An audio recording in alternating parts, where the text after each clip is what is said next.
சாய் பக்தர்களுக்கு என் அன்பு வணக்கங்கள். ஓம் சாய்ராம்.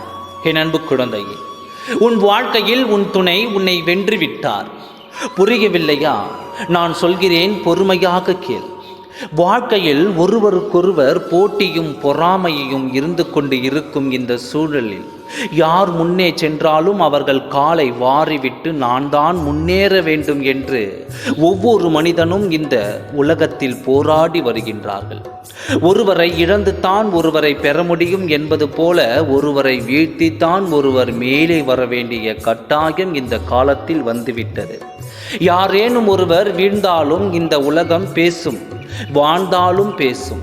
இப்படிப்பட்டவர்களை நீ நினைத்து வேதனைப்படுவது எந்த ஒரு அர்த்தமும் உள்ளதாக இருக்கிறது? அவர்கள் பேச்சை இந்த காதில் வாங்கி அந்த காதில் விட்டுவிட்டு உன் வேலையை நீ கவனித்து கொண்டே செல். யாருடைய பேச்சையும் உன் எண்ணத்தில் வைத்து கொண்டு உன் நாட்களை நீ இழந்து விடாதே. இதுதான் உன் சாயப்பா உனக்கு சொல்லும் வாக்கு.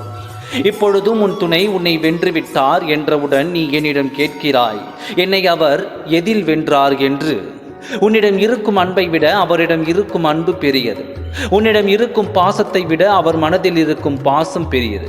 யார் மீது என்று தானே கேட்கிறாய்? நீ யார் என் மீது அன்பும் பாசமும் வைத்து கொண்டு யாரை எப்பொழுது காண்பேன் என்று ஏங்கிக் கொண்டிருக்கின்றாயோ அதற்காகத்தான் அவரும் போராடி வருகிறார்.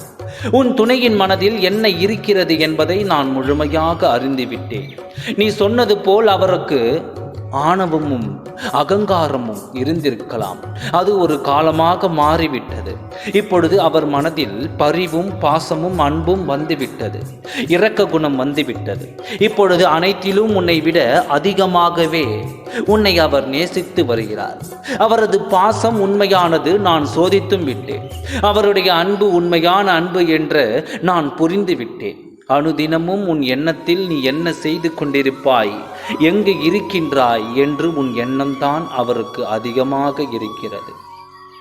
உன்னுடைய நினைவுகள் அவர் மனதில் நிறைந்து இருக்கிறது. அதனால் தான் சொல்கிறேன், உன்னை அவர் வென்று விட்டார் என்று. உன் மனதில் இருக்கும் அன்பும் பாசமும் பரிவை விட 1000 மடங்கு அதிகமாக உன்னை நேசித்து வருகிறார்.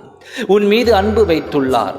அப்பா சொல்வதை நம்ப முடியவில்லையா? பரவாயில்லை, சற்று பொறுத்து இரு. அவரே உன்னை தேடி வந்து அவர் மனதில் இருப்பதை உன்னிடம் சொன்னவுடன் நீ இன்ப அதிர்ச்சி அடைந்து என்னிடம் ஓடோடி வருவாய். நன்றி சொல்ல அப்பொழுது நீ நம்புவாய் அல்லவா? அதுவரை காத்திரு. எனக்கு வாழ்க்கை முக்கியம். அதற்காக உன் சாயப்பா என்ன வேண்டுமானாலும் செய்து உன்னை மகிழ்ச்சியாக வைக்க நான் போராடி வருவேன். நம்பிக்கையோடு இரு. உன் வருகைக்காக என் ஆலயத்தில் நான் காத்திருப்பேன். ஓம் சாய்ராம். நன்றி, வணக்கம்.